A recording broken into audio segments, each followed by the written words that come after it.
Moving on to the next person on the list, Patrick Sheehan. Patrick Sheehan. All right, next, Fred Newton. Yeah.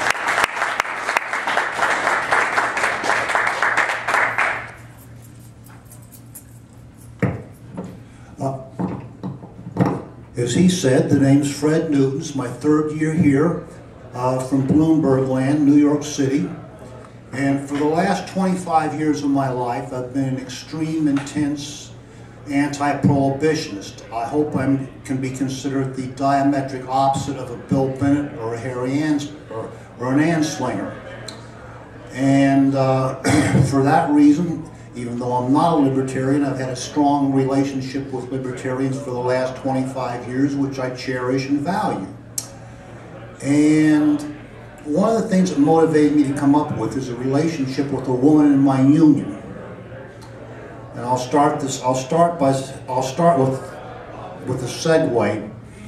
I'm pro-choice on the abortion issue. And anytime I see somebody wearing a button indicating they're pro-choice, I say, do you support abortion rights because you have a right to do what you want with your own body? And they say yes. I said, well, do you think marijuana should be legalized then? And sometimes I get very sour looks. If I'm in a good mood, I said, well, you're only pro-choice when it's convenient. If I'm in a bad mood, I say hypocrites like you are why I don't go on rallies and demonstrations for abortion rights. And I found a similar way on the gun issue. There's one woman the woman in my union I mentioned a couple seconds ago is very, very, very pro-gun control. She's a Harlem mother. She's high up in the union's hierarchy. She's lost 2 kids to gun violence, you know, the crack war shootouts in central Harlem, New York City. And I said to her, Jackie, if you want to get illegal guns off the street, you have to look at drug legalization. Where do they get the money to pay for it?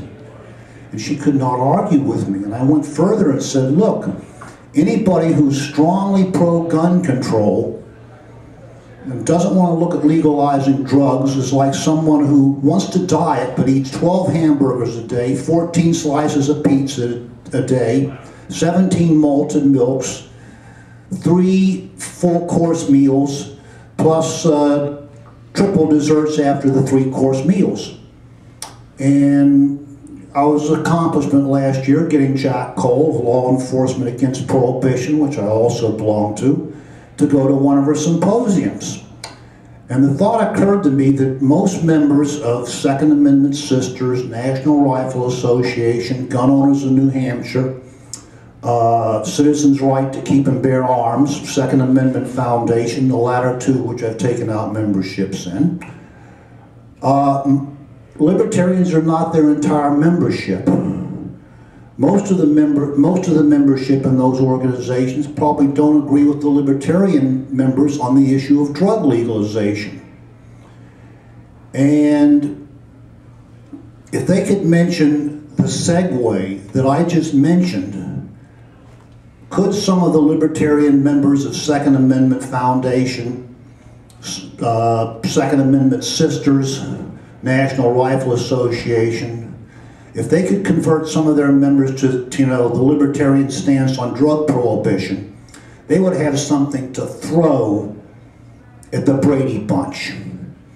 My previous reference to, you know, seeing somebody with an abortion rights issue. I'm pro-choice, but if I give pro-lifers a way to throw something at prohibitionists, I'm happy to do it. And I thank you for your time, and I hope what I just said planted some seeds. Thank you.